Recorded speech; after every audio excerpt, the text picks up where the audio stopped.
la Zambie. C'est surtout par rapport aux dernières rencontres qu'on a pu avoir contre eux, en éliminatoire de qualification de Coupe du Monde, donc en 2017, 2018, 2 matchs de victoire de la Zambie.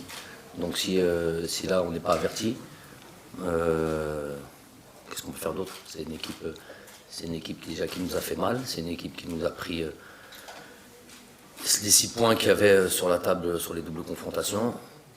C'est suffisant pour avoir je sais pas, une idée de motivation, largement suffisant. Mais le plus important, évidemment, c'est bien démarrer cette phase de qualification éliminatoire. Rien ne sera aisé, rien ne sera facile. À domicile, on se doit de remporter, évidemment, de prendre ces 3 points. Et on va jouer, on va faire match par match.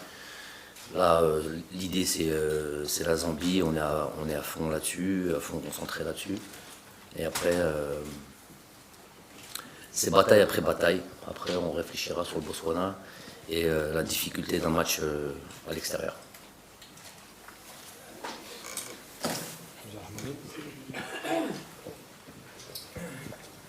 Bonjour coach, Hamza Agmouni pour le buteur. Coach, j'ai 2 questions. La première, est-ce que c'est vrai que c'est Yassine Brahimi qui vous a demandé d'être dispensé de ce stage? Et la seconde question, il y a 3 nouveaux joueurs, à savoir Maxime Arho, Halaimia et Adam Zaggan. Est-ce que vous pouvez nous donner quelques critères qui vous ont poussé à choisir ces 3 nouveaux joueurs? Merci coach. Pour Yassine, effectivement, il a eu des raisons d'ordre familial que je tairai ici. C'est pas de mon ressort d'en parler. En tout cas, oui, il y a des raisons d'ordre familial. Yassine était dans de bonnes conditions, de bonnes dispositions. Il a été assez en jambes lors des derniers matchs avec l'équipe nationale et très bien avec son équipe de Ryan au Qatar. Donc, il ne pourra pas participer à cette double confrontation. Ça c'est de 1, mais j'ai envie de dire, moi j'aime parler de ceux qui sont présents.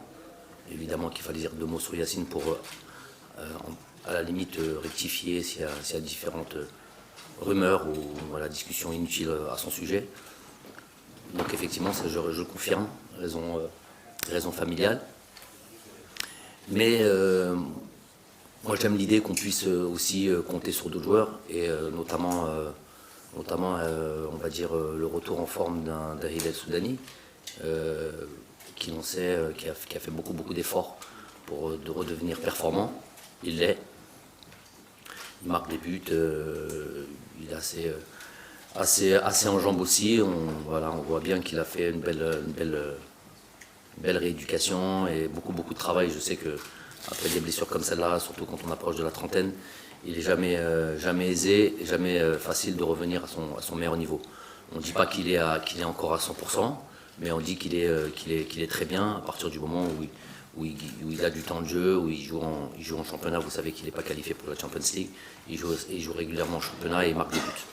Donc on va plus mettre l'accent sur l'arrivée de Hillel et Inch'Allah qui continue à être aussi performant à l'équipe nationale qu'il ne l'a été jusqu'à présent. Ça, c'est pour Brahimi Soudani. Pour ce qui est des joueurs, on va en parler. On va parler d'Adam Zodgan. On va commencer par le plus jeune. C'est un joueur sur lequel que j'avais remarqué depuis la saison dernière. J'avais vu pas mal de rencontres. Et c'est un joueur qui m'est vraiment très intéressant. Assez éduqué dans son jeu. Une certaine forme de maturité, de compréhension des différentes phases de jeu. Ce qui me fait dire que quand à un si jeune âge on arrive à comprendre dans l'entrejeu comme ça, comme il joue, comprendre les différentes situations, ce qui me fait dire qu'il y a une forme d'intelligence où en même temps on peut dire qu'il a été bien formé. Et c'est un joueur qui a passé toutes les sélections nationales. J'aime aussi cette idée de continuité, surtout quand on le mérite. Il ne manquait plus qu'il ne puisse jouer à un plus haut niveau. Et j'attendais à ce que soit il parte à l'étranger, et qui puisse encore plus s'aguerrir, ou jouer des coupes africaines. Donc c'est le cas cette année avec leur participation à la Coupe de la CAF. Il y a aussi ces matchs avec les U23. Certes, ils ne se sont pas qualifiés pour cette phase finale, mais voilà, jouer des matchs de compétition continentale. Il y a eu aussi les matchs de la CHAN, même s'il a peu joué, à mon entre guillemets, j'aurais aimé qu'il puisse jouer, tout simplement. J'estime, comme vous tous, on a tous notre avis sur les différentes équipes. Je pense qu'on aurait pu lui donner un peu plus d'importance sur cette double confrontation contre le Maroc. Donc c'est un joueur qui, logiquement, je pense, arrive certes un peu tôt, mais bon, je vous ai dit, il n'y a pas de souci d'âge, hein, jeune, vieux. Est-ce qu'on est performant? Est-ce qu'on peut apporter quelque chose à l'équipe nationale? Voilà ce qui m'intéresse. Donc un joueur à suivre et à confirmer l'idée que je me fais de lui. Donc après pour Mohamed Halemia, donc c'est un joueur aussi que j'avais vu déjà lors d'un stage à Doha avec une équipe qu'on avait préparée pour voir un petit peu ce qui se faisait dans le championnat national. Et il n'avait pas joué tout le match. Il y avait eu Loussif qui avait joué, et lui il avait joué une partie du match, mais bon, j'avais déjà eu un bon feeling par rapport à lui. C'est un joueur qui est capable de bien défendre, et en même temps d'être assez à l'aise techniquement, se porter vers l'avant assez facilement, très à l'aise avec le ballon. Et l'idée qu'il soit parti comme ça en Belgique, en deuxième division belge, là où c'est rude, très difficile, cette idée-là me plaît. Ça veut dire que c'est un joueur qui a vraiment envie de percer et d'aller loin. On l'a observé sur 2-3 matchs avec son équipe. Nous avons un manquement à ce poste-là depuis le Zéphane qui n'a pas trouvé de club, les différentes options qu'on a pu utiliser avant n'ont pas donné satisfaction. Donc je pense qu'il était logique de donner l'opportunité à Halemia de nous rejoindre. À lui de montrer qu'il est capable de rester dans ce groupe et de s'installer. Après nous avons Rahou, Maxime Spanon. C'est un joueur aussi, là aussi il y a depuis la retraite de Rafik Halish, nous avons un manque à ce poste-là. Il y a réellement un manque à ce poste-là dans notre football. Donc lui on a suivi, on sait que depuis la saison dernière on sait qu'il a la possibilité de jouer en équipe nationale d'Algérie. On a suivi pas mal de rencontres et on estime qu'il a les qualités requises en tous les cas pour pouvoir rejoindre ce groupe. Et après c'est toujours la même chose, vous avez la possibilité de rejoindre ce groupe-là parce que vos performances en club, parce qu'on voit en vous un potentiel. Mais après, l'idée, c'est de confirmer dès que vous êtes là. Même avec peu de temps de jeu, parce que quand on a une charnière centrale comme celle qu'on a aujourd'hui, il est difficile de gagner du temps de jeu. Mais c'est ça la sélection nationale. C'est pas on arrive dans le groupe des 23 et on pense que, voilà, on est sélectionné, on pense qu'on va déjà accéder à ce groupe de 23. C'est pas simple, mais c'est une bonne chose que ce soit pas simple. Parce que si c'était facile, ça voudrait dire que voilà, c'est pas un groupe de qualité, ce qui n'est pas le cas. Donc quand on a la possibilité de rejoindre ce groupe, c'est déjà une bonne chose. Et après, il faut y rester. Et si on a la possibilité, l'opportunité d'avoir un peu de temps de jeu, il faut confirmer. Sinon prochain stage, difficile de réapparaître. La concurrence est rude et tant mieux pour nous.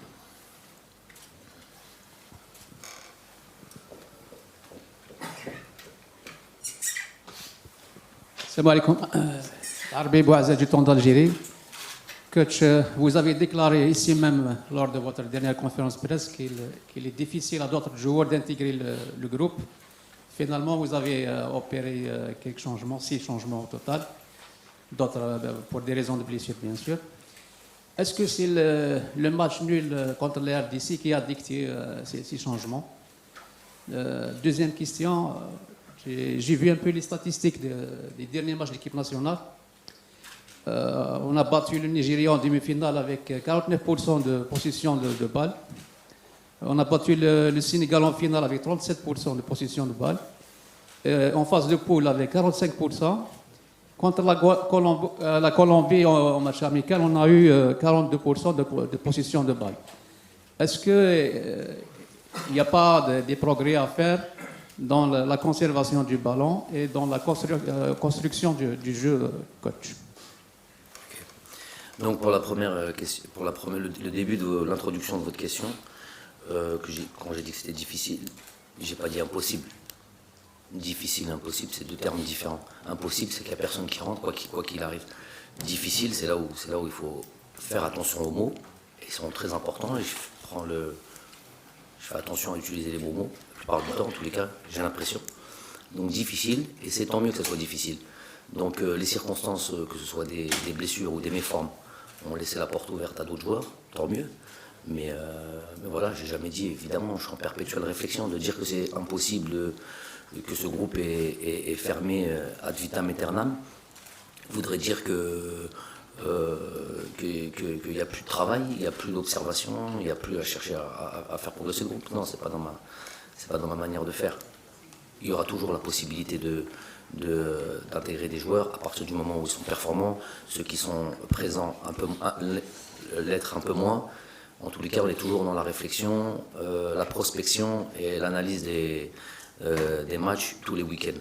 Donc, croyez-moi, on sera toujours, quand on mettra en groupe quand on mettra en place un groupe de 23, c'est qu'on aura bien réfléchi, qu'on aura estimé, le staff et moi-même, que c'est le meilleur groupe possible à l'instant T.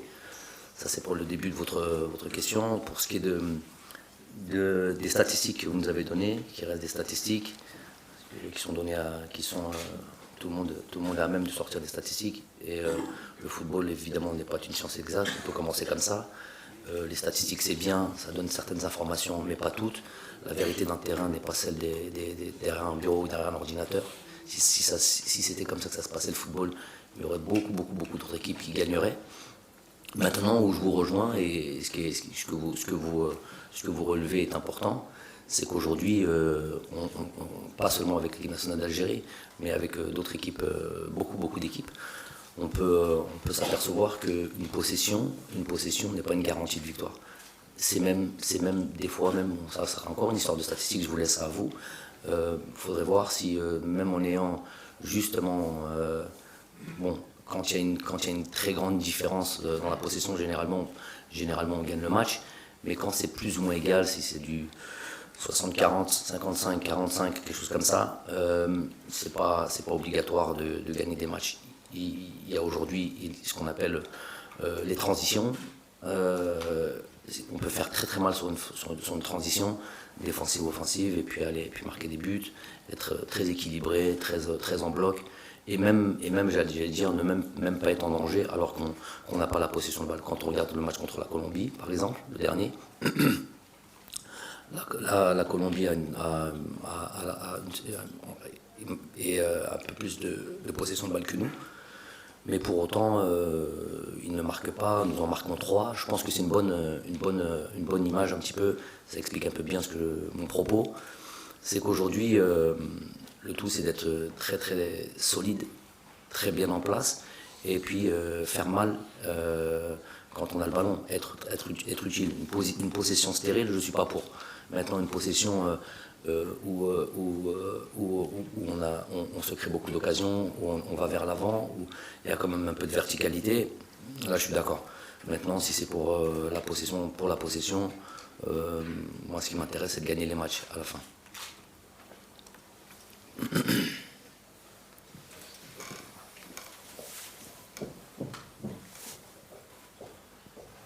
Et on peut donner encore un autre exemple, qui est encore un peu plus récent, le match Manchester City-Liverpool par exemple, où City, il faudrait voir encore faudrait voir aussi les statistiques, mais je suis quasi certain qu'ils ont eu la possession de balle, une grosse partie du match. Et puis finalement, il y a 3 ans pour Liverpool. Donc voilà, cela illustre bien ce que l'on pense. Bonjour coach, Mohamed Amir Fagar, Al-Bila TV. Coach, il y a 2 ou 3 joueurs qui sont revenus de blessures, en l'occurrence Rami Ben Sebaini, Islam Slimani ou Hilal Soudani. Est-ce que c'est un handicap pour vous pour préparer ces 2 matchs face à la Zambie au Botswana? Merci. Non, s'ils sont revenus de blessure, c'est qu'ils sont, et qu'on les a sélectionnés, c'est qu'ils sont aptes à jouer. Les petits bobos comme ça, notamment celui qu'avait Rami, ça n'a pas été long. C'est juste vous qui vous êtes alarmé très rapidement en disant qu'il allait être absent. Donc nous, on sait au quotidien ce qui se passe. Nous, on est là régulièrement, on a les vraies informations, on a les vrais rapports médicaux, donc on sait ce qui se passe. Donc, il y a pas de... Rami s'est arrêté 4 jours, un truc comme ça. 4 jours à la limite, c'est du bon repos. Je préfère à la limite des fois couper comme ça, c'est bien. Donc pour Rami, c'est du cas par cas. Pour Rami, il n'y avait pas à s'inquiéter. Je savais très tôt qu'il était, c'était juste vos titres qui faisaient qu'on était dans le suspense. Mais moi, j'étais pas dans le suspense. Je savais exactement ce qui se passait. Ça c'est pour Rami. Pour Islam, certes, il a eu, c'était un petit peu plus prononcé. Il a raté, je crois, 2 matchs, un match de Coupe de la Ligue, un match de Marseille, mais il avait déjà beaucoup joué avec son équipe. Il avait joué un match en sélection, un match contre le Congo, une partie du match aussi contre la Colombie. Donc il les enchaînait les matchs. Donc à la limite, lui c'était un petit peu plus délicat. Il est revenu, il a fait un très bon match encore dernièrement. Même s'il est arrivé chez nous encore un petit peu fatigué et il ressent quelques petites, je ne sais pas si on va appeler ça des douleurs, mais voilà, un petit peu inconfortable sur certains mouvements. Ça ne devrait pas être un problème. Après, pour Hillel, voilà, on espère tous que c'est de l'histoire ancienne. Il n'y a plus de soucis. Il est revenu. J'ai introduit le truc, la conférence de presse là-dessus en parlant de lui. Il a fait le nécessaire pour être disponible. Il est fort. Il marque des buts. Il est performant. Donc, Inch'Allah, son problème, c'est de l'histoire ancienne. Et voilà, qu'on voit encore un Hillel Soudani performant, notamment en l'équipe nationale.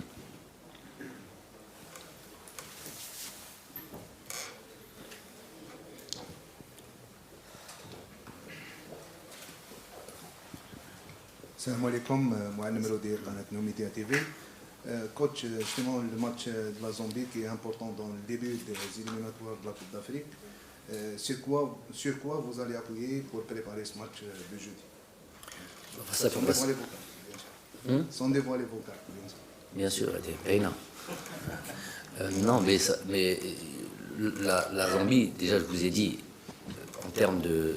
On n'a pas ce problème-là, on n'a pas ce souci de prendre les matchs à la légère ou tomber dans de la suffisance ou se dire que voilà, on est plus fort qu'eux et sur le papier, et puis ça va rouler tout seul. Juste, déjà, on n'a pas ça. 2, on est obligé de préparer cette rencontre en parlant, notamment avec les joueurs, en parlant de cette double confrontation qu'il y a eu il n'y a pas si longtemps que ça. C'était pas il y a 10 ans, c'était il y a 1 an et demi. Et elle a fait mal, cette double confrontation en éliminatoire de Coupe du Monde contre la Zambie. Donc déjà, il y a un sentiment, normalement, qui devrait naître chez les joueurs, un sentiment de revanche.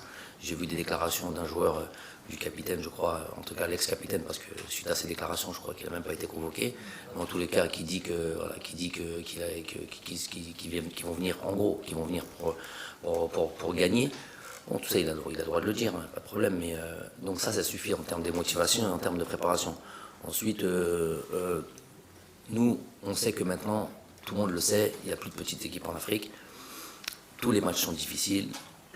Jouer contre le champion d'Afrique, c'est un peu plus de motivation, un peu plus de, j'appelle ça des suppléments d'âme. Donc nous, maintenant, ça c'est notre lot quotidien. On doit l'accepter et on doit faire en sorte d'être encore plus fort, de faire encore plus mal à l'adversaire. Et tout simplement démarrer des qualifications de quelques compétitions que ce soit, il est toujours important de bien démarrer. Donc notamment là à domicile, voilà, même pas besoin de dire qu'on se doit de prendre ces 3 points-là. Après, on va axer notre travail sur évidemment nos points forts, plus sur nos qualités à nous, sur notre jeu à nous, plutôt que sur l'adversaire, tout en ayant évidemment des informations que les joueurs auront sur cette équipe zambienne.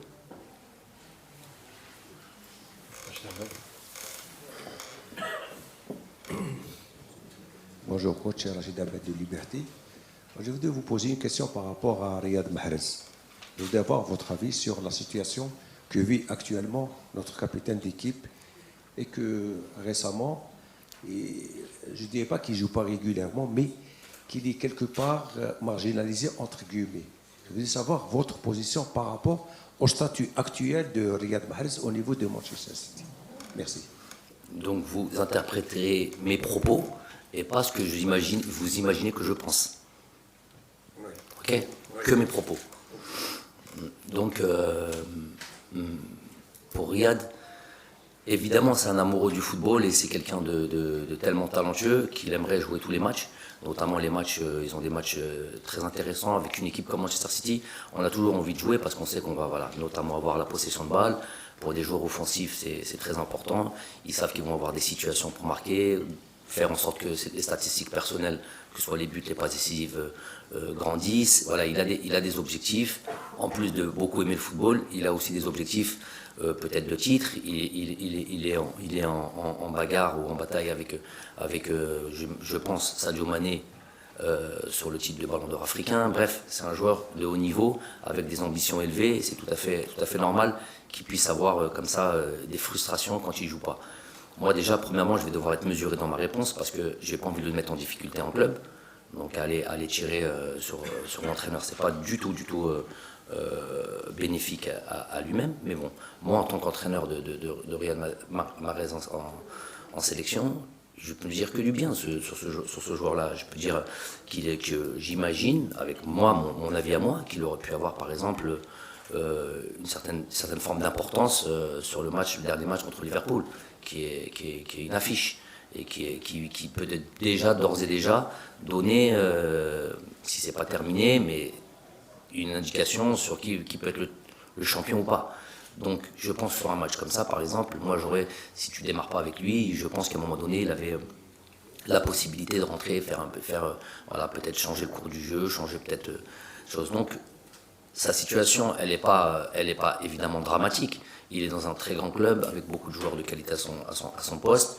Comme vous l'avez dit, il joue régulièrement parce qu'il joue au moins une fois par semaine.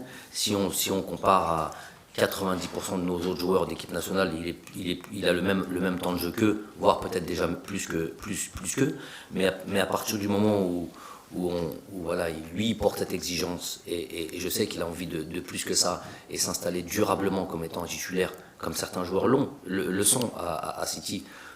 Par exemple, le turnover ou le roulement sur les joueurs, il ne s'applique pas à certains joueurs, à certains autres joueurs. Il aimerait faire partie de ces joueurs-là, où il joue lui régulièrement et de temps en temps reposé.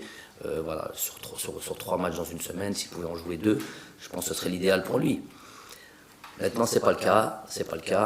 Moi, ça me pose pas problème en sélection parce qu'il arrive, je vous dis, avec un minimum de temps de jeu et il est plus que prêt à enchaîner les matchs. Maintenant, à titre individuel, c'est vrai que lui, il commence à, voilà, je vais pas dire s'impatienter, mais je veux dire que ça le frustre parce qu'il aime fondamentalement le football et parce que voilà, il a envie de grandir, marquer des buts, faire des passes décisives. C'est ça qui l'anime. Mais bon, c'est toujours un grand plaisir pour lui de rejoindre l'équipe nationale, ça c'est sûr. Et généralement, quand Riyad vient comme ça, il a une telle soif de jouer devant son public, pour représenter son pays. C'est c'est important pour lui, c'est beaucoup de bonheur pour lui. Donc nous, Inch'Allah, on risque de voir un très bon Riyad contre la Zambie, Inch'Allah. Hamza.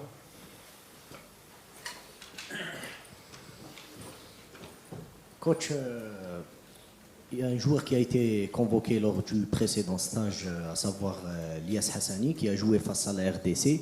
Aujourd'hui, il n'est pas retenu. Est-ce que cela veut dire qu'il n'a pas donné satisfaction ou bien vous avez préféré donner la chance à d'autres pour les voir, comme par exemple Maxime Arao? Deuxième question, coach, la sélection du Botswana.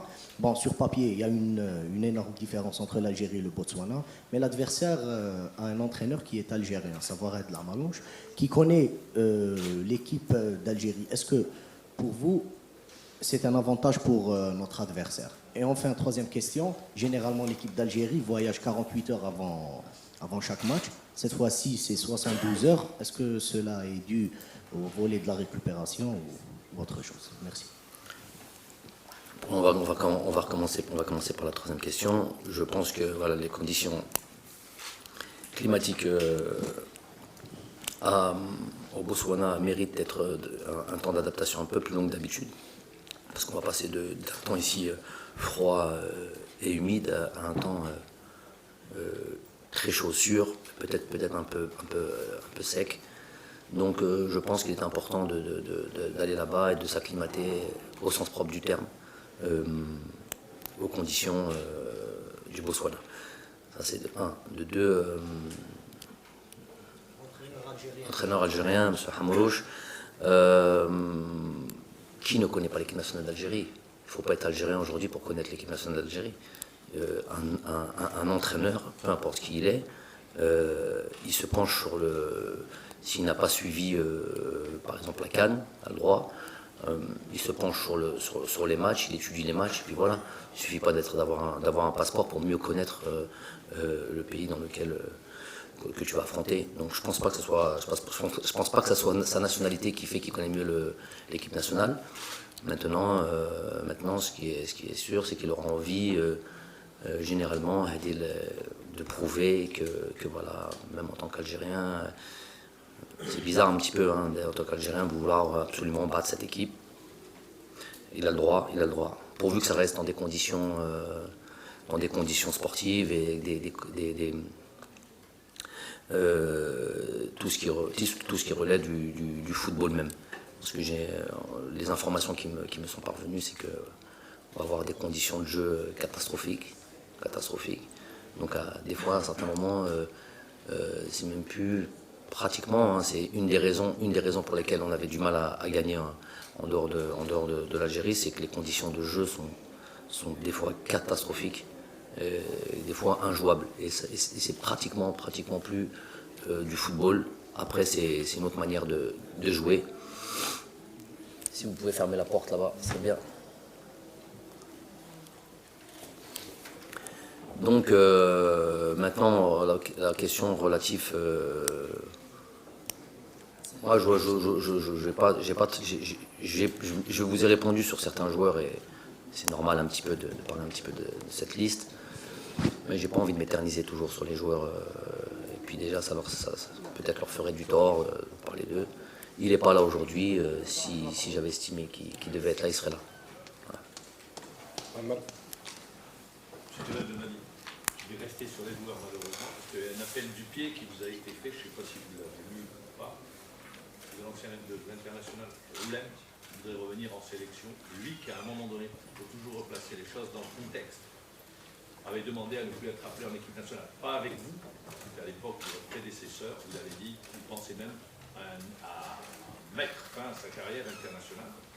Est-ce que vous avez entendu cet appel du pied ou pas? Et la deuxième question, elle concerne, c'est triste d'en parler en 2000, on est à quelques encablures de 2020, parler de pelouse, et la pelouse du stade Mustapha Tchaker inquiète. Sur les dernières nouvelles, les assurances qu'on vous a données concernant cette pelouse du stade Mustapha Tchaker? Merci. Par rapport à la pelouse, c'est vrai qu'on a dit ce qu'on avait à dire. Je vais pas insister là-dessus. Tout le monde est au courant. Maintenant, on essaye de trouver les solutions. On a après le match, après notre dernier match contre le Congo, on a insisté sur le fait qu'il fallait travailler dessus, évidemment, puisque c'est la seule solution. On ne peut pas changer directement la pelouse comme ça. L'intervalle de temps n'était pas suffisant pour pouvoir changer de pelouse. On l'aura peut-être après ce match de la Zambie, puisqu'on jouera qu'au mois de mars. Donc là, la question se posera de changer peut-être la pelouse. Maintenant, la seule chose qu'on pouvait faire, c'était travailler dessus, chose qu'ils ont apparemment bien fait, voire même très bien fait.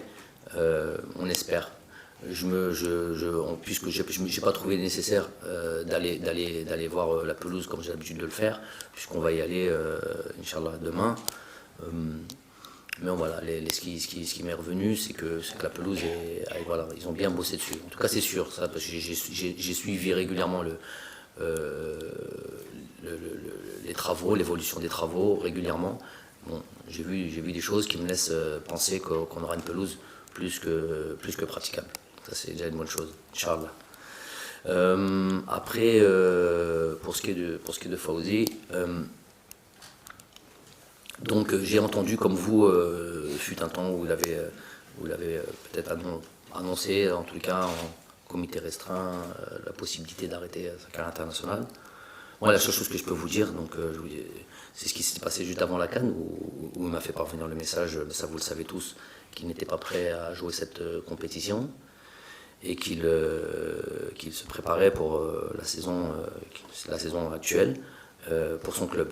Donc ça c'est une chose, il n'y a pas de problème. C'était suite à ma visite là-bas chez lui à Naples.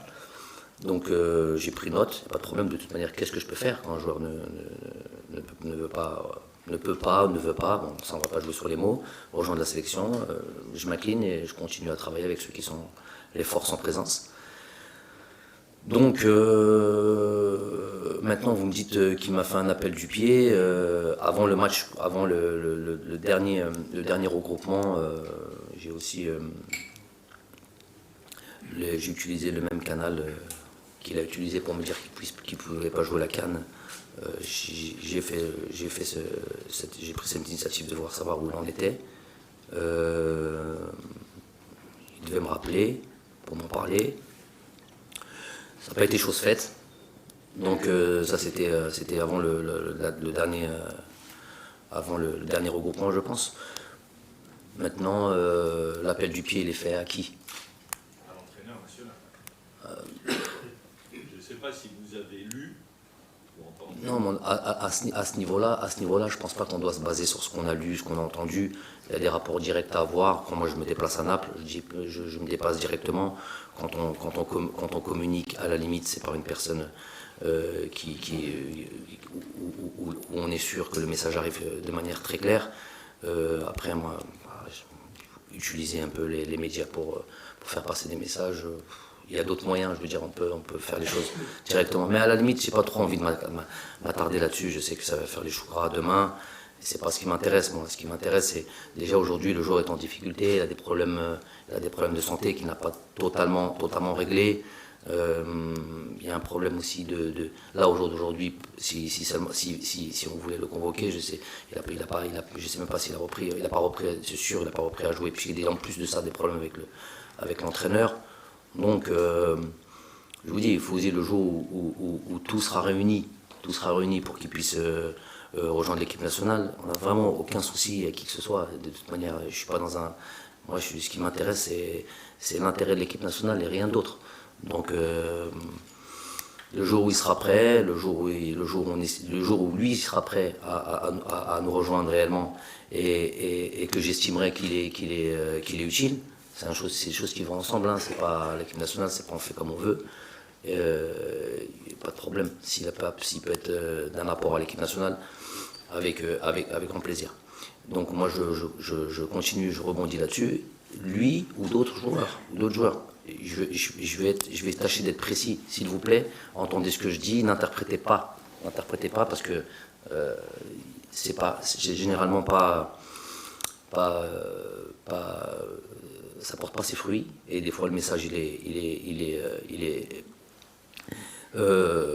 déformé et j'aime pas ça. Donc faites attention à ce que je dis et pas à ce que vous imaginez que je pense, s'il vous plaît. Quand je vous dis par exemple, il y a des joueurs, la dernière conférence de presse, je vous ai dit, il y a des joueurs, on a parlé des joueurs un petit peu qui aujourd'hui émergent, sur lesquels on porte un intérêt, on doit porter un intérêt, c'est normal. On va dire les noms pour parler clairement, que ce soit, ils sont plusieurs, mais par exemple celui qui est le plus en vue, et régulièrement recite le nom, il y a Houssem Aouar à Lyon, il y a Aït Nouri à Angers, il y a par exemple Adlé à Bordeaux, il y en a plusieurs. Pas tant que ça, mais on va dire certains joueurs sur lesquels moi quand je vous dis que cette célèbre phrase, elle revient, moi je l'avais dit tout naturellement, mais c'était pour vous expliquer. Quand je vous dis, à partir du moment où on a le S12, on est sélectionnable et nous on veut de la qualité, on veut le meilleur pour l'équipe nationale. Est-ce que vous pensez très sincèrement, pour ceux qui communiquent et qui disent des choses un petit peu bizarres, est-ce que vous pensez très sincèrement que ces joueurs-là, ça fait pas belle lurette qui sont pas dans des petits papiers ou pas dans des listes? Est-ce que vous pensez qu'il n'y a pas d'intérêt réel sur eux? Et quand je dis intérêt réel, je suis, moi, partagé entre deux choses. Entendez bien ce que je dis. Ça ne doit pas être des extrêmes, à savoir où le joueur, d'un côté, un joueur du style Oussem Aouar, il faudrait être aveugle pour pas voir que c'est un joueur de qualité, aveugle, c'est pas juste incompétent, il faut être aveugle, malhonnête, tout ce qu'on veut. Pas vouloir le bien du pays, comprenez que c'est pas mon genre. Il y a ce joueur qui est de qualité et qu'on n'aura pas fait le nécessaire pour aller chercher. Et de l'autre côté, l'autre extrême, écoutez bien et comprenez bien. Des fois, je suis obligé de communiquer et de vous laisser penser ou de laisser lire entre les lignes. Mais j'ai l'impression que des fois, vous le disiez mal. Donc, de l'autre côté, si justement il y a cet effort ou cette initiative d'aller chercher ces joueurs-là de qualité, qui peuvent être un plus à cette équipe nationale, si ça c'est fait, et qu'il n'y a pas le retour que tout le monde espère, ça devient traître à la patrie. C'est ça. Ça devient ça. C'est comme ça qu'on se prononce. Peut-être pas toi, Marmar, mais c'est comme ça que ça va se prononcer. On a fait, c'est bon, on a la preuve que le joueur a été contacté. Il n'a pas répondu par l'affirmative. Donc ça devient traître à la patrie. Donc moi, maintenant, je suis au milieu de tout ça.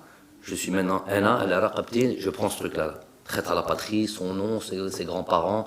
Comment on l'a fait? Des joueurs, j'ai pas envie de citer le nom, moi. C'est pas moi qui cite le nom. Vous savez de quel joueur je parle, qui a été justement mis dans cette truc où il devait rejoindre l'équipe nationale. Finalement, il n'a pas rejoint l'équipe nationale, il est parti en équipe de France. Et voilà, c'est toute une histoire sur sa famille, sur son nom, sur ce truc-là. Alors que sûrement, de toute manière, moi je ne juge pas. Hein. Ils font ce qu'ils veulent. J'ai pris mes dispositions quand j'étais joueur à 19 ans. C'est pas tous que c'est.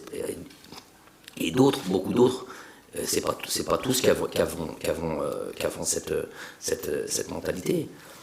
Il y en a, c'est comme ça. Il y en a, ils privilégient le truc. Et quand je dis aussi quelque chose qui est très important, quand je dis il n'y a pas de joueurs, ça n'existe pas. Même ceux qui vont sur des plateaux et qui disent si, il y en a.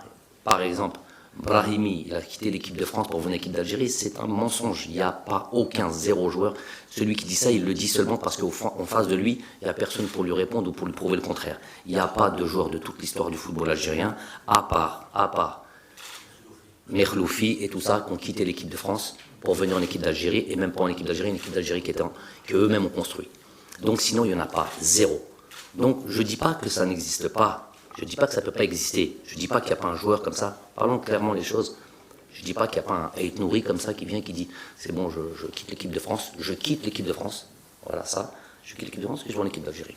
Je ne dis pas que ça ne peut pas exister. Je dis que ça n'a jamais existé. Voilà ce que je dis. Ça termine un passage en équipe de France. À 23 ans, 24 ans, on estime que voilà, pour plusieurs raisons, je ne rentre pas à l'intérieur de trucs. Et après, ça rejoint l'équipe d'Algérie. Ça, moi, je ne juge pas. Je dis c'est des faits. Donc je me base sur des faits. Malgré ces faits-là, et là, comprenez bien ça, ce que je vous dis, on fait le travail. On fait le travail.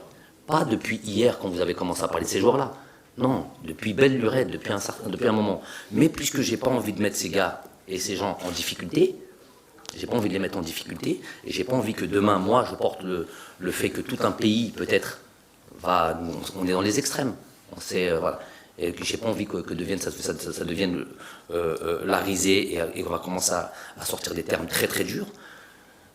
Eux, ils savent. Et c'est pour ça que je vous ai dit, et après on a dit oui, mais c'est pas notre travail. Non, si c'est votre travail. Je vous ai dit, allez les voir, puisque vous connaissez ces joueurs, allez les voir. Et demandez-leur, est-ce que vous avez été contacté?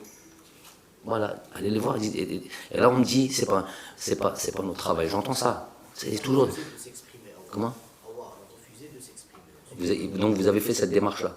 Oui, auprès de l'OM. Vous avez fait des démarches. Félicitations. C'est ce que moi je veux que vous fassiez. Je dis, c'est pas vous soumettre à notre. Nous, notre travail, on le fait. Quand vous allez voir certains joueurs, cette fameuse question, vous l'avez tous posée. Est-ce que vous avez été contacté par la FAF? Tout le monde l'a posé cette question. Maxime Spano, le dernier arrivé là, et la question elle arrive en premier. comment tu t'appelles, Max Pano, est-ce que vous avez été contacté par la FAF? Donc, posez la même question, tout simplement. Je ne vous dis pas que vous devez faire notre travail. Quand vous ferez ça, vous verrez les choses comment elles se passent. Donc moi, j'ai cette position un petit peu, entre guillemets, bâtarde, où je ne peux pas tout dire. Pourquoi? Parce que je n'ai pas envie de mettre les gens en difficulté. Mais en tout le cas, le travail, il est plus que fait. Et pas depuis hier, et pas parce que vous avez cité des noms dans la presse. Je ne travaille pas avec la presse, moi. Je travaille avec ce que je vois, ce que je fais, et croyez-moi que le travail était fait.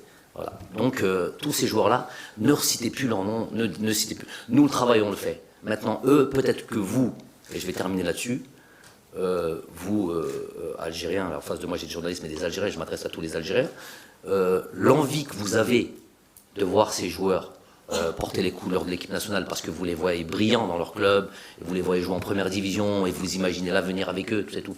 Ce que vous voyez, je le vois, parce qu'à un moment donné, les choses, on parle de la même chose, tout le monde comprend la même chose. On sait que c'est des bons joueurs, on sait qu'ils peuvent être importants pour l'équipe nationale, aujourd'hui et demain. Ce que vous avez, peut-être l'envie que vous avez, peut-être qu'ils n'ont pas du tout cette envie-là. Et je m'arrêterai là. Si ça, maintenant, c'est pas clair, et si demain vous citez des choses, si t'attends de les voir, on a fait le travail. Maintenant, juste allez-vous poser la question à ces gars-là et vous allez voir, le travail a été fait depuis belle lurette. Salam. ليكيب ناسيونال ان شاء الله تكتب مع زامبيا راح تكون امام تحدي جديد وهو نلعبوا المباراه 16 وال 15 بدون هزيمه سون ديفات 15 ماتش الا ربحنا ان شاء الله راح يكون نوفو ريكور بالنسبه لليكيب ناسيونال اسكو سي ان ديفي امبورطون بور ليكيب ناسيونال pour 15 matchs sans défaite un record non 15 ça sera le 16e non c'est 15 ce sera le 16e ça sera le record de l'équipe nationale merci Vous avez déjà été battu avec des records là? Oui, 15 et le 16e, ça sera contre la Zambie, ça sera un nouveau record, Inch'Allah. Non, moi ce qui m'intéresse là-dedans, c'est pas à proprement dit de battre des records. Ce qui m'intéresse là-dedans, c'est la solidité et ce côté invincible est important pour nous. C'est ça qu'on recherche.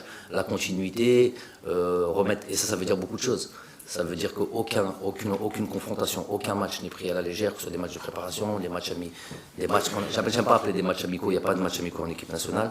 Tous ces matchs de préparation non officiels, on va dire qui à point ou dans les qualifications de quelques compétitions que ce soit, sont tous pris avec un maximum de sérieux et d'envie.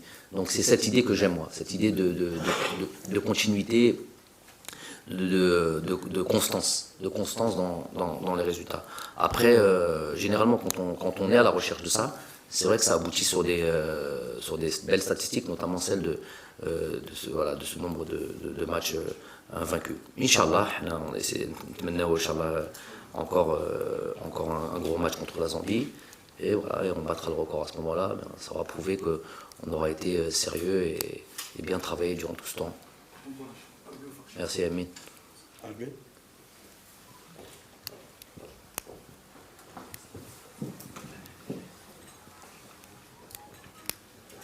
Coach, toujours sur les joueurs, il y a Andy Delors qui n'a pas joué encore en Algérie.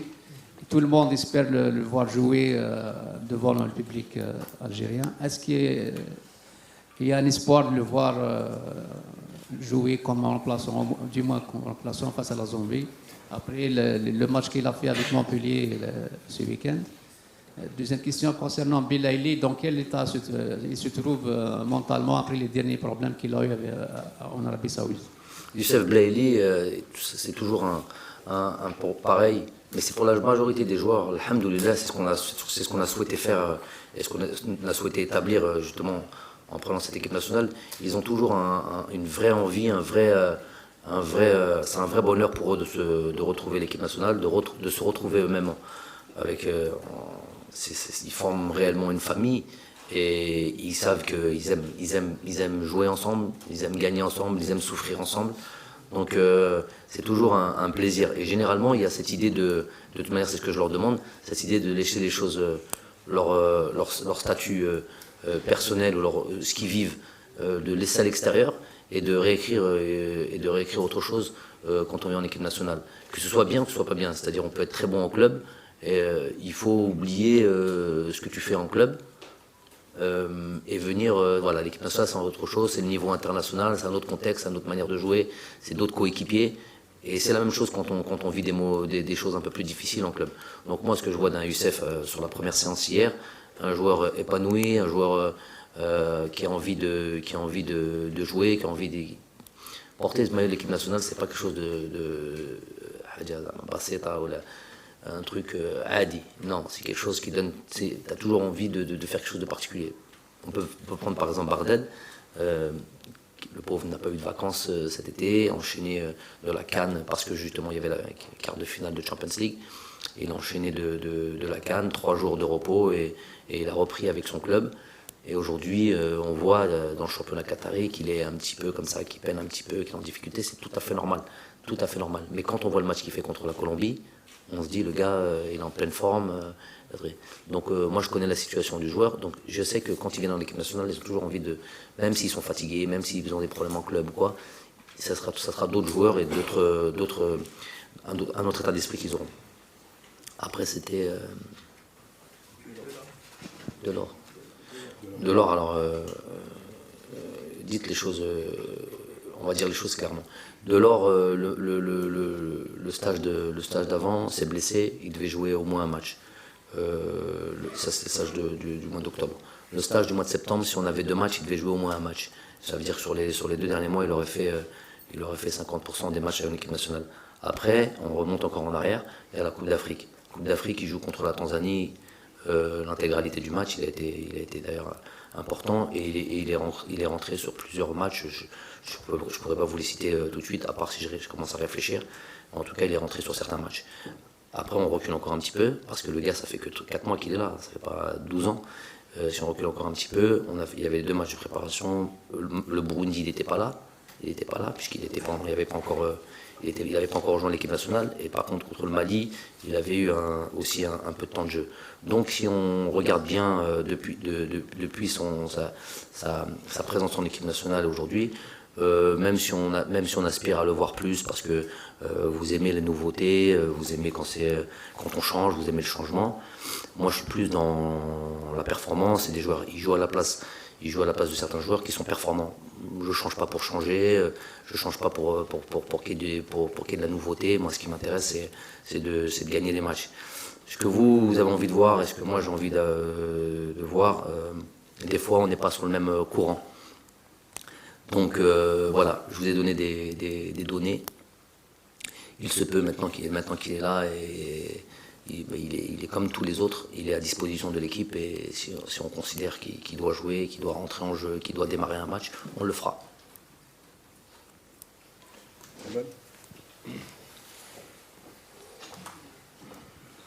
Salam alaikum.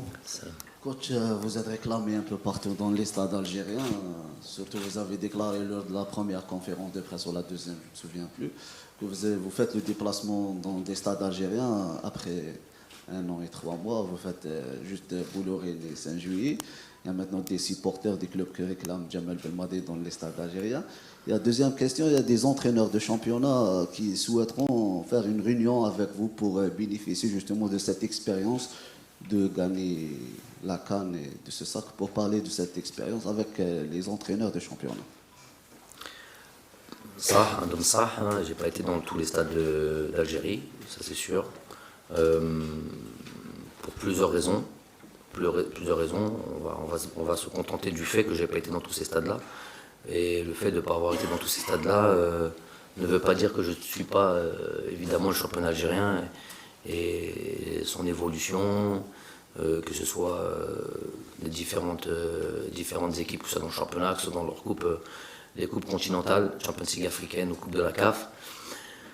Je sais exactement ce qui se passe et je sais exactement les joueurs sur lesquels, je parle de mon travail là, de sélectionneur, je sais exactement les joueurs sur lesquels je peux me projeter.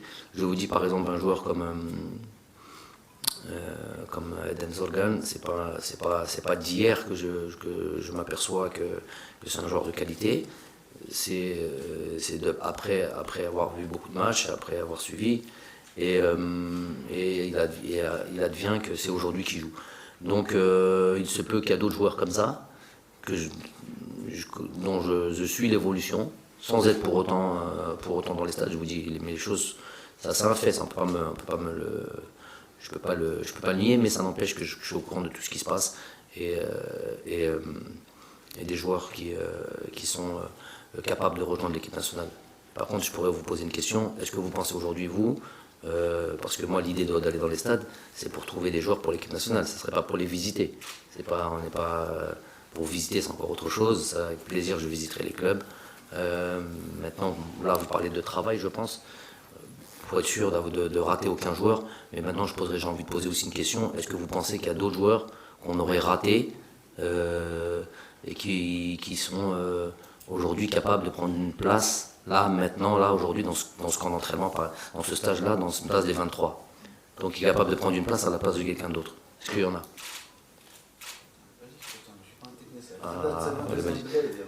Hein? Un deuxième blé? Il y a des jeunes coachs.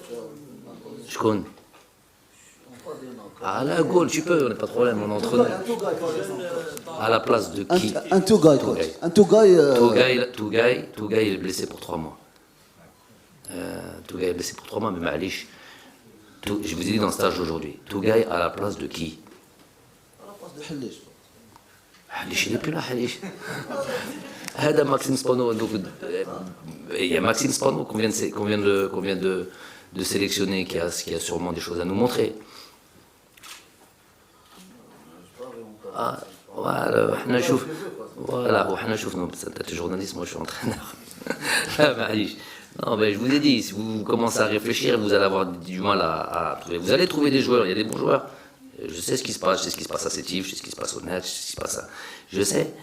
Maintenant, les gars, ils sont en concurrence, c'est l'équipe nationale, on ne vient pas comme ça. Il faut avoir le niveau. Est-ce qu'ils ont le niveau? Voilà. Simplement, sans faire offense à qui que ce soit. Vous savez très bien de toute manière, jouez pas ce jeu-là. Deuxième question. Oui. Avec plaisir. Avec plaisir. Ça serait une bonne chose. Ça serait une bonne chose, ça. Moi, je suis ouvert à ça avec toute humilité, parce que l'ilm, il dit min kul jiha, et moi j'ai rien, alors moi j'ai absolument rien, alors non, je vais pas faire de fausses modesties on a peut-être des choses on a sûrement des choses à échanger. En gros, je suis pas moi professeur, hein, c'est pas football, ce métier d'entraîneur est très compliqué, difficile. Donc certes, il y en a qui ont du succès plus que d'autres. Mais ça reste qu'on est tous des entraîneurs, on est tous dans les mêmes analyses, les mêmes réflexions, la même difficulté du travail. Et l'échange c'est toujours bon. Et je sais qu'on peut, dans l'échange, tous se nourrir et tous gagner un mot. Donc, franchement, c'est avec plaisir, pas de problème. J'ai jamais eu, moi, cette initiative de faire ça. Peut-être un tort si vous voulez, mais en tout cas, moi, je suis ouvert à ce genre d'initiative. Ça peut se faire. Discuter football, de toute manière, moi, il n'y a pas de problème, on peut discuter jour et nuit. Coach, je n'allais pas rebondir, j'allais laisser passer la question, mais bon, j'y reviens, parce que vous avez donné une réponse qui est très intéressante tout à l'heure, concernant les joueurs algériens évoluant à l'étranger. Vous avez raison quand vous dites qu'il n'y a aucun joueur qui a choisi l'équipe de France et qui est revenu. Je pense, et je m'excuse, je vais revenir juste en arrière, vous concernant, je ne sais pas si à l'époque, il y a quelqu'un qui était venu vous voir pour vous expliquer le projet, pour vous dire de rejoindre l'équipe d'Algérie, ou bien simplement une convocation. Aujourd'hui, la donne fait qu'avec les jeunes d'aujourd'hui, le monde avance, et c'est la mondialisation, toutes les nations s'intéressent à des joueurs, on cherche la grand-mère, le grand-père, s'il y a un lien. Vous avez le Maroc qui va contacter le joueur, l'Algérie qui va essayer de le faire et présenter un projet, essayer de convaincre le joueur pour qu'il rejoigne la sélection. Et là où vous avez fait de la pédagogie, et vous avez raison de l'avoir fait, parce que c'est pas un harki, loin de là. Je pense qu'il choisit à un moment T pour sa carrière, c'est des plans de carrière. Mais là, je voudrais revenir avec vous. Je ne vais pas vous demander ni le détail, ni rien. Peut-être que vous les avez rencontrés, peut-être que vous ne les avez pas rencontrés. Je n'étais pas avec vous, je ne peux pas le savoir. C'est des projets, si vous les avez contactés, ou si vous devez, je dis bien si vous devez, c'est des projets que vous présentez aux joueurs. C'est bien, Mohamed, tu poses cette question, parce que sinon, je sais qu'il va y avoir après encore cette conférence de presse, malgré que j'imagine, j'essaye d'être très clair. Et je vous ai expliqué que je ne peux pas être plus clair que ça, parce qu'après, on rentre dans d'autres choses. Si maintenant je vous dis, alors Très simplement, je vous dis, je les ai contactés, je leur ai parlé de l'équipe nationale, avant même d'envoyer une convocation. On ne peut pas envoyer, et ça aussi on va l'expliquer, on ne peut pas envoyer une convocation à des joueurs qui jouent en équipe de France. Il y a une autre étape avant ça. Regardez, prenons clairement l'exemple. Avec Nouri, on veut le contacter aujourd'hui. Vous pensez qu'on envoie la convocation de l'équipe nationale d'Algérie pour le stage de Botswana-Zambie et il vient? Non, il faut qu'il y ait le changement de nationalité sportive. Donc, quoi qu'il arrive, il y a une étape préalable où on doit venir expliquer et où on doit accepter, parce que lui, il va devoir signer des documents, dire c'est bon, je renonce à l'équipe. C'est pour ça, il y a une démarche qui est forte là-dedans. Et ces joueurs-là, des remèdes à si demain ils font ça. Parce qu'il y a une démarche que personne n'a fait. Là, je vous ai dit, encore, ils méritent qu'on les cite à chaque fois. Peut-être Merloufé, Zitouni, je pense, aussi, qui était en sélection à ce moment-là. Donc ils étaient tous en équipe de France. Donc quitter, eux, ils n'ont pas signé papier. Eux, ils sont sauvés, ils ont le truc, ils ont pris des risques, bon, on va pas revenir là-dessus, mais en tout cas, ils méritent tout ça. Ils étaient français, voilà. Donc eux, c'est encore beaucoup plus difficile et beaucoup plus compliqué. Donc cela, mais il y aura une démarche forte qui sera faite. C'est pour ça, elle n'a jamais été faite, personne n'a jamais fait ça. On renonce à l'équipe de France, vient un papier qui va à la FIFA, boum boum, il y a un changement de nationalité sportive, et là, à ce moment-là, on peut envoyer la convocation du club. Donc, quoi qu'il arrive, il y a une démarche et il y a à expliquer les choses. Ça a été fait. Alors, c'est bon. Ça a été fait, pas d'aujourd'hui, depuis très longtemps. Après, je vous ai dit, on peut être peiné, parce qu'on aime tellement notre pays, on peut ne pas comprendre, après on peut rentrer dans des... Moi, je veux pas qu'on rentre en hystérie. Moi, je veux pas qu'on juge, je veux pas qu'on juge ces gens-là, je veux pas qu'on truc. C'est pour ça, après aussi, par exemple, ce qui me fait parler comme ça aussi, c'est qu'après j'entends des déclarations, je vois un peu des déclarations des fois des pères, des choses comme ça, alors qu'ils savent très bien. C'est ça qui me fait qu'aujourd'hui je parle un petit peu plus. Mais je dirais pas plus, c'est bon, je m'arrêterai ici. Mais voilà, il faut avoir un peu de pudeur. Vous prenez vos dispositions, vous avez vos plans de carrière, vos plans de vie, vos plans de... Voilà. Et moi, il n'y a pas à être... Je suis d'accord, je suis pas d'accord, ils n'en ont rien à foutre. Mais voilà, après on se fâche, on n'aime pas... Après voilà, on ne tombe pas dans les extrêmes. Allah yas'al. Celui qui veut nous rejoindre, marhaba. Celui qui ne veut pas, Allah yas'al alayh. Qu'est-ce que vous voulez qu'on dise? Les choses, elles ont été de toute manière, vous pouvez le voir, je pense que je ne suis pas si mauvais client que ça. Je parle, je communique. Donc pas tous les jours, ça ne sert à rien. Mais quand j'explique. Donc vous pouvez imaginer que jamais, déjà des joueurs qui ne jouent pas en équipe de France, ou qui ne jouent pas dans une autre équipe, et juste avant de les convoquer, je fais en sorte de bien leur expliquer où ils vont mettre les pieds, ce qu'ils vont mettre les pieds, alors qu'il n'y a pas le souci de truc. Et parce que j'aime bien expliquer les choses, j'aime bien quand le joueur arrive, tout est déjà dans sa tête et il sait ce qu'il en est. Alors des joueurs qui sont dans une position où quoi qu'il arrive, l'explication du projet, de ça, doit être fait, c'est incontournable.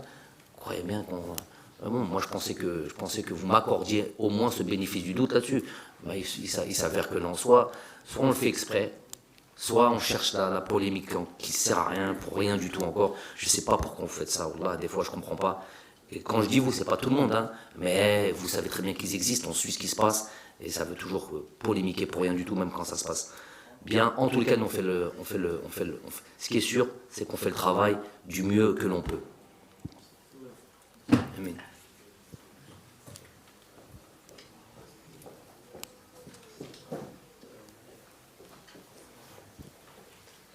Coach, je voudrais parler du cas de Hicham Boudaoui. Il n'a pas été convoqué sur ce stage. Est-ce que c'est une façon de le booster qu'il passe des jours terribles en Ligue 1 Ouais, il passe par la phase normale d'une carrière où il doit se durcir. Il doit affronter, c'est ça, hein, c'est la dure réalité du football professionnel. Il est dans un club où il n'y a pas de sentiment, où en Europe c'est comme ça. Maintenant, s'il réussit, Inch'Allah, s'il réussit, ça deviendra un joueur qui sera passé par cette phase-là. Il ne faut pas que les choses soient faciles pour lui, Et il doit montrer des ressources mentales. Je savais de toute manière avant qu'il parte, hein, je savais parce qu'il a une nature comme ça, un petit peu peut-être un petit peu fragile, où il a toujours été dans un confort et protégé, notamment au Paradou. Donc ça c'est et sortir de toute cette bulle rose. Moi je l'ai pas pris parce que moi je l'ai pris parce que je vous ai dit je m'en fous de l'âge, qu'il ait 19 ans ou qu'il ait 32 ans. Qu'est-ce qu'il peut ramener pour l'équipe nationale? Et j'ai pas le temps, moi je suis pas là pour former. Je suis sélectionnant de l'équipe nationale. Moi ce qu'on me demande c'est de gagner. C'est ça non? On me demande pas de former pour je sais pas quoi. Moi je forme personne. Moi le joueur il doit arriver presque Kamel, il doit venir jouer et il doit être bon pour l'équipe nationale. Il n'y a pas de test, il n'y a pas de truc. T'es bon, tu continues, t'es pas bon, toi te god. T'es vieux ou t'es jeune. Voilà, il y a peut-être un petit côté difficile, mais c'est la fonction qui est comme ça. La fonction, elle veut ça. Donc nous, Dichem, je suis content qu'il soit parti à l'étranger. Comme Edem, j'aimerais bien qu'il parte à l'étranger, qu'il aille se durcir, qu'il aille un peu comme Mohamed Reda Helmir. Qu'ils aillent se durcir un petit peu, comme il a fait Youssef Attal, comme il a fait Rami Ben Sebaini, comme ils ont fait Islam, comme il a fait Hillel, tous ces joueurs-là. Et aujourd'hui, c'est d'autres joueurs, c'est des joueurs qui sont plus consistants, plus forts, qui sont capables de... Regardez Islam, à 31 ans, quand il y a 4 mois plus tôt, vous voulez l'envoyer à la retraite. Beaucoup d'entre vous, pas tous, mais beaucoup d'entre vous. Je ne peux pas l'oublier, parce qu'on a traversé des moments difficiles. Ben, aujourd'hui, les meilleurs passeurs de la Ligue 1. La Ligue 1. Donc un joueur qui est incontournable aujourd'hui à Monaco. Donc ça, c'est ce processus d'affronter les difficultés du professionnalisme. S'il arrive à passer ça, ça va être un joueur ça va être très très bénéfique pour l'équipe nationale. Et s'il n'y arrive pas, bon, il est jeune, il aura toujours la possibilité de rebondir. Mais s'il n'y arrive pas, c'est le football. Moi, j'y peux rien. Moi, quand j'ai estimé qu'il pouvait être utile et tout ça et tout, je l'ai fait venir. Il n'a pas répondu, et certaines fois c'était bien, notamment le match contre la Tanzanie où il nous a laissé beaucoup d'espoir. Et après, ça devient un petit peu plus compliqué. Il y a peut-être, il joue avec un peu trop de facilité peut-être, ou peut-être, mais ce qu'il s'est peut-être vu arriver. Peut-être qu'il s'est dit, je suis le petit chouchou, mais Allah, il n'y a pas de chouchou chez moi. Il n'y a pas de chouchou. Je t'ai pris parce que tu étais bon, pas parce que tu avais 19 ans, parce que tout le monde te cajolait, non, parce que je pense que tu avais quoi nous apporter. Comme je prendrais un gars de 30 ans, s'il est 31 ans, s'il est performant et s'il peut nous faire gagner, je le prends. Donc voilà ma manière de fonctionner. En tous les cas, le plus important, c'est qu'Adéchem, Inch'Allah, il a un potentiel, il a vraiment des qualités bien à lui, qui pourrait bien sûr servir l'équipe nationale. Mais pour ça, il va devoir montrer aussi des qualités mentales et une force mentale incontournable. Ça, c'est sûr et certain. Est-ce que c'est une stratégie de votre part تعاون les jeunes باش يروحوا يحترفوا يتكونوا مليح ويجيو l'équipe nationale? C'est une stratégie de votre part des idées? Surtout pas. Aucune stratégie. Non. Moi, je souhaite ça. Je souhaite que ce que vous êtes en train de dire, qu'ils aillent se frotter au championnat professionnel pour s'endurcir, pour progresser, pour aller jouer où il y a de l'intensité, où il y a du contact physique, où il y a des organisations tactiques, voilà, tout ça pour la progression, pour qu'à la fin on a un joueur et dit l'équipe nationale Kamel. Maintenant, par exemple, mais quand je vois un joueur, et le truc c'est que si on pouvait avoir 23 joueurs comme ça, ok, il n'y a pas. Des fois, il n'y a pas. Donc, des fois, il y a des joueurs avec, par exemple, un Adem Zorgan, voilà, pour parler clairement, un Adem Zorgan. Dans ma tête, quand j'imagine l'équipe, de toute manière, c'est un peu la manière que je fais pour sélectionner mes joueurs. Est-ce qu'il pourrait, là, dans ce match-là, est-ce qu'il pourrait le faire jouer là où je veux qu'il joue, de la manière dont je veux qu'il joue? C'est oui ou c'est non. C'est pas on va essayer, c'est un test. Ça, c'est un autre fonctionnement, c'est un autre projet. Maintenant, si on m'avait expliqué que le projet c'était ça, on m'aurait dit oui, voilà, l'objectif c'est de construire une équipe pour 2048 ou quelque chose comme ça, et il va falloir faire jouer des joueurs qui ont 12 ans et tout ça, et doucement et Kebro. On m'avait dit ça, et j'accepte, ok, on fait ça. Mais on m'a pas dit ça. On m'a dit il faut gagner, il y a des compétitions, sinon on te vire. Voilà. Coach, bonjour. Nous sommes à quelques jours seulement du 18 novembre. C'est une date qui nous tient tous à cœur parce que cela fait 10 ans, c'est qualifié pour la Coupe du Monde de 2010. je voudrais vous demander, s'il vous plaît, de nous faire juste un tout petit commentaire sur cette génération-là qui a sonné, on va dire, le renouveau du football algérien en nous qualifiant à la Coupe du Monde après des décennies quand même de disette. Merci. Ouais, ça faisait quoi 24 ans. Ils avaient joué en 86. 24 ans après. Et suite à ça, on a fait la Coupe du Monde 2014 aussi. Donc c'est vrai que le football est ainsi fait. Le football est ingrat.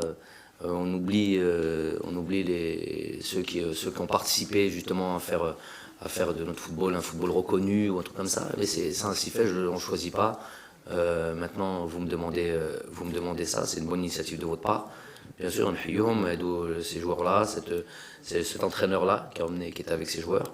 Et qui ont permis justement de casser cette mauvaise dynamique des qualifications qui aboutissent sur rien du tout, des phases de qualification qui aboutissent sur rien du tout. Donc sûrement que ça a eu un impact de cette qualification Coupe du Monde 2010 sur celle de 2014, ce qui nous amène à 4 participations de Coupe du Monde, ce qui fait de nous et qui confirme qu'on doit être un grand du continent africain. Donc toutes ces générations participent à faire en sorte que vous ayez une réputation, un respect, et c'est très important aujourd'hui quand on joue contre une équipe, quand ça vient jouer contre l'Algérie, ils voient ça, 4 participations à une Coupe du Monde, c'est pas une petite équipe. Ce qui fait que quand on a pris nos fonctions, nous, il y a un peu plus d'1 an maintenant, cette idée, c'est ça qui me faisait presque mal au cœur, parce qu'évidemment, on suivait tout ce qui se faisait. Et quand on voyait qu'on perdait contre des petites équipes, tout cet acquis, le respect qu'on a obtenu par la force des choses et ses résultats a été entaché, via ces mauvaises performances. De toute manière, moi je me sers toujours de ça. Moi-même dans la discussion avec nos joueurs, on se sert de ça, on se sert du passé, parce qu'on a un passé. On a un passé fort, on a un passé glorieux. On n'a pas gagné de titre. À part la Coupe du Monde, à part la Coupe d'Afrique 2010, on n'a pas gagné de titre. Mais c'est difficile de gagner des titres en équipe nationale. C'est ou une Coupe d'Afrique ou une Coupe du Monde. Donc c'est très très difficile.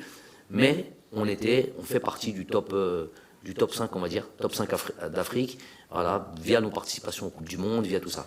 Donc toute cette génération de joueurs qui la plupart ont arrêté. Je ne sais pas s'il y avait Raïs en 2010. Oui, c'était en 2010. Ouais, voilà, lui, hein? Non, mais il arrive à la Coupe du Monde. Non, donc pas bien ça. D'accord. Donc nous, en tous les cas, on a tout Saha parce que aussi avec ce match héroïque qu'ils ont pu faire. Et alors là, on va rentrer dans la romance un petit peu. Peut-être que nous, on a bénéficié, je ne sais pas si c'est purement de la romance, ou c'est croire en certaines choses, on a peut-être bénéficié de l'Hagra qu'ils ont eu en 2009, justement au Caire. J'ai notamment souvent repris l'idée qu'un Rafik Halish qui revient en Égypte et qui revient et qui gagne là-bas, je sais pas, il y a comme une ironie du sort.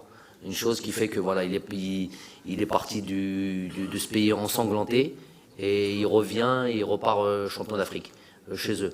Donc, il y a Tom Saha, et ils méritent tout notre respect. Et si vous pouvez vous à votre niveau les honorer, eh ben, ils le méritent largement. Combien? Ok, Aïkar, on termine. Vas-y,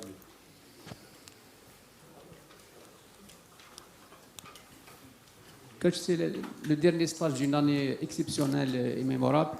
Quel sera votre message et votre discours envers les joueurs à la fin de ce stage, sachant qu'il y aura la reprise en mois de mars avec l'entame des éliminatoires de la Coupe du Monde? Est-ce que les cartes, justement, seront redistribuées au mois de mars?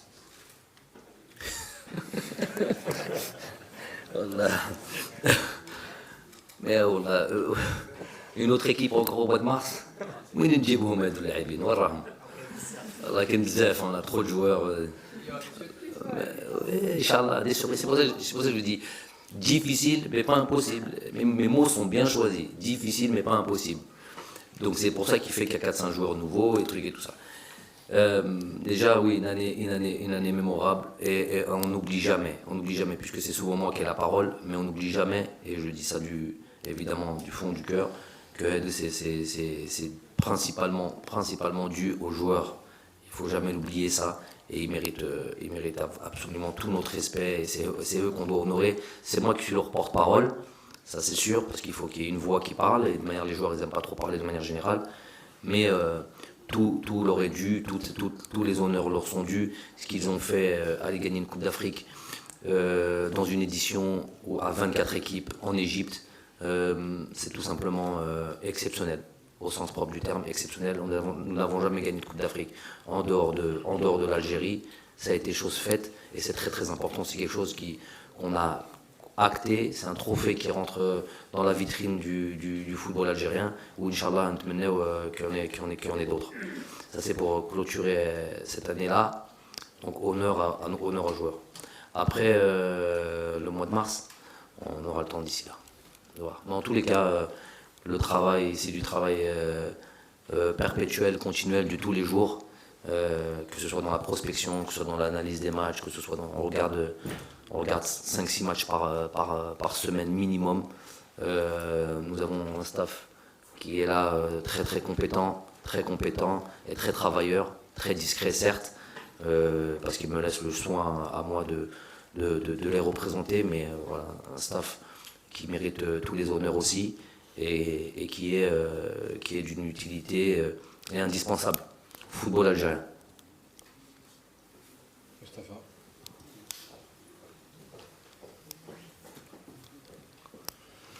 السلام عليكم كوتش جمال بالماضي مصطفى بويف الإذاعة الوطنية. سيد جمال بالماضي يوم الخميس إن شاء الله تنطلق تصفيات كأس إفريقيا. هل بدأ الناخب الوطني في التخطيط من الآن في التتويج بكأس إفريقيا الثانية على التوالي، أم أنه يضع التأهل إلى مونديال قطر لأول مرة في دولة عربية كأولوية بالنسبة للمنتخب الوطني؟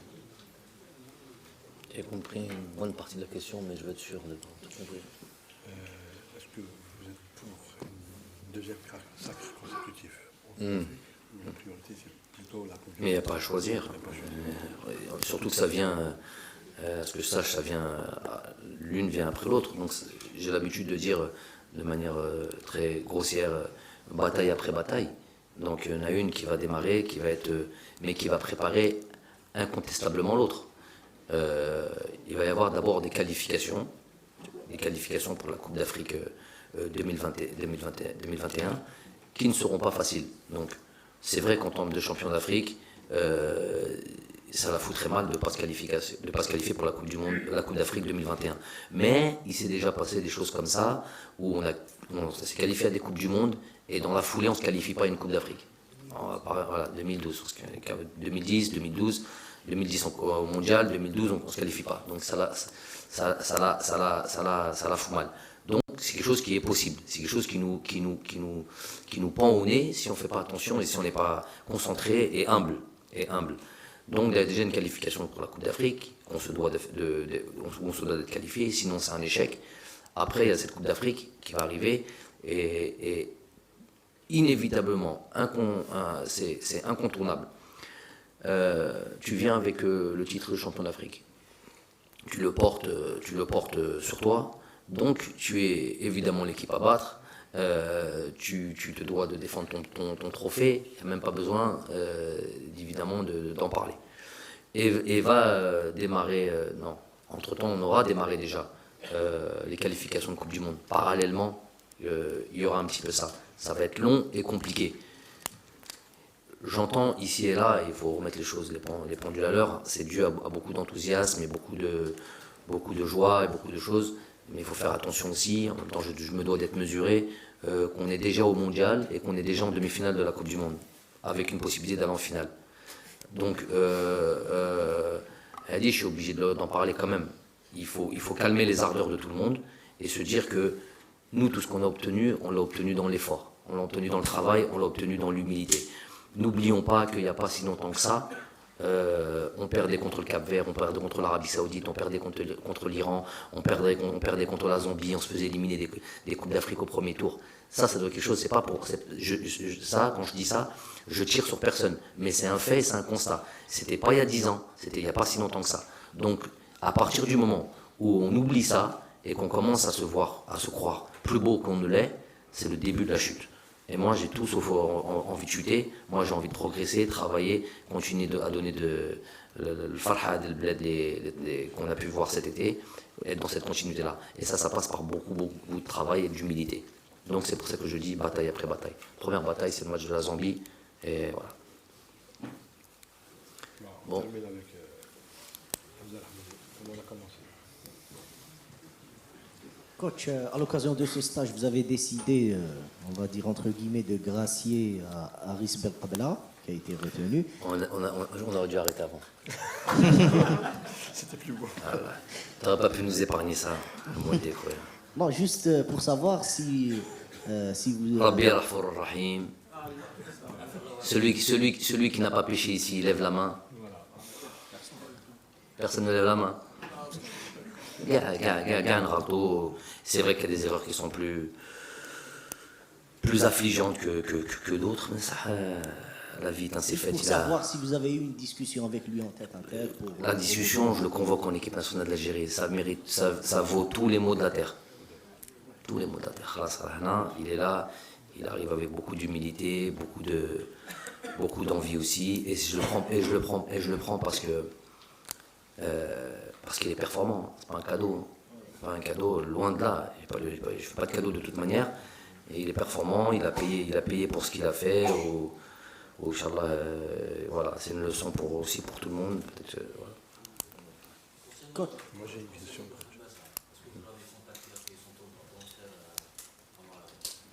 Non, je ne l'ai pas contacté, mais je l'ai suivi. Et il a failli.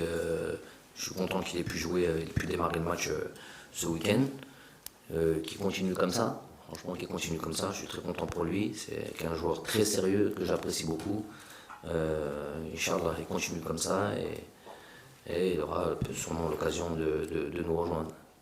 Les places sont chères. Et c'est ça que ça doit être ça l'équipe nationale. Ça doit être difficile. Ça ne doit pas être si tout le monde comme ça, un match comme ça, hop, on est en équipe nationale, ça voudrait dire qu'on n'est pas une équipe de haut niveau. Donc nous on tend à être le plus haut possible.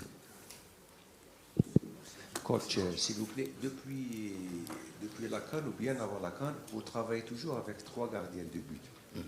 Est-ce que vous avez envisagé, peut-être vous, M. Bourras, qui est là, le gardien de but, de faire appel à d'autres keepers en perspective ou en prévision de la Coupe du Monde 2022, Inch'Allah, si on se qualifie, pour probablement suppléer à certains gardiens qui vont avoir un petit peu l'âge avancé par rapport à cette échéance. Je constate ça qu'il y a un mais déjà je vais vous faire un début de réponse que j'estime être en tout cas mon avis, et si vous voulez, Aziz peut vous compléter ça, pas de problème.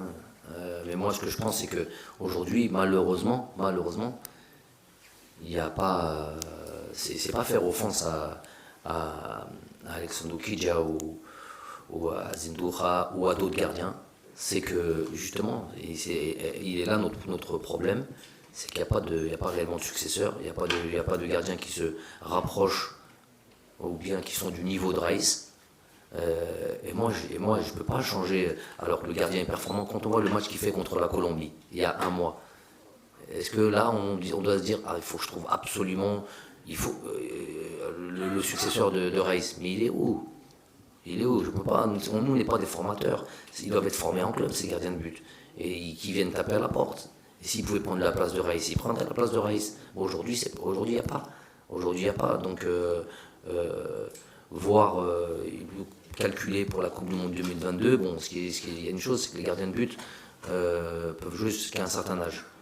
Donc d'ici là, s'il y a l'avènement d'un gardien de but, moi je peux juste constater. Aujourd'hui, Raïs est le meilleur gardien d'Algérie de très loin. Après, j'estime que Alexandre Kidja et Azim Douha font partie, en gros, ça fait partie des 3 meilleurs. Voilà. Aziz peut vous confirmer ça, peut vous donner son avis. S'il y a meilleur qu'eux, on fait venir.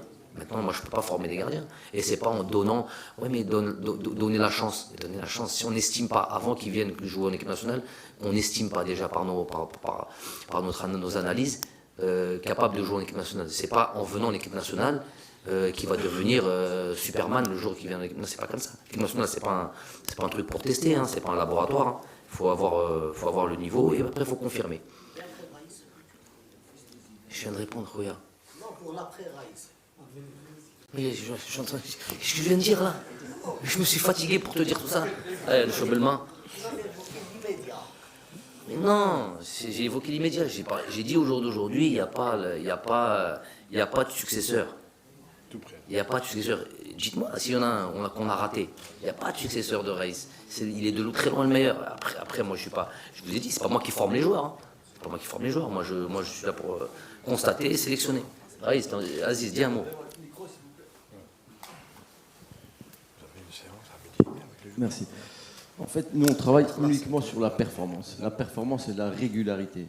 Comme il disait tout à l'heure Djamel, on ne va pas prendre un gardien ou un joueur pour faire des tests. Au jour d'aujourd'hui, Raïs, c'est un gardien pratiquement incontournable, régulier, performant, avec un état d'esprit exceptionnel. Ensuite, qu'est-ce qu'il faut prendre en parallèle par rapport à lui? Est-ce qu'on va faire des essais ou est-ce qu'on va prendre justement des gardiens qui peuvent le suppléer, le cas échéant, de suite? Par le passé, on avait pris, je crois qu'on avait pris Salhi, qu'on avait fait jouer lors d'une blessure justement. Parce qu'à l'époque, il y avait aussi un gardien qui était un petit peu en train de progresser. Ensuite, notre travail, c'est de regarder aussi ce qui se passe à l'étranger. À l'étranger, on a eu la chance aujourd'hui de suivre Dedoura, qui est un gardien d'expérience, qui est un gardien régulier, qui joue. Et puis Alexandre Oukidja, qui joue aussi en Ligue 1, qui est monté avec Strasbourg, qu'on a suivi, qui est monté avec Metz et qui est régulier. Bien entendu qu'en parallèle, on regarde aussi les gardiens qui sont en Algérie. Mais est-ce que les gardiens en Algérie sont aussi performants et réguliers? C'est la régularité qui est importante. Pourquoi? Parce qu'on cherche le top du top en équipe nationale. Et on ne va pas prendre pour prendre. Par contre, notre travail, c'est de suivre et de regarder un petit peu en parallèle. Donc on regarde pratiquement tous les gardiens qui sont algériens, qui jouent un peu partout. Et il y en a quelques-uns. Mais au jour d'aujourd'hui, on travaille aussi sur la stabilité. C'est important de garder cette stabilité au vu de la performance. C'est uniquement la performance qui dicte nos choix. Voilà. Bon. Mot de la fin. Merci, monsieur. Merci. Salam alaikum.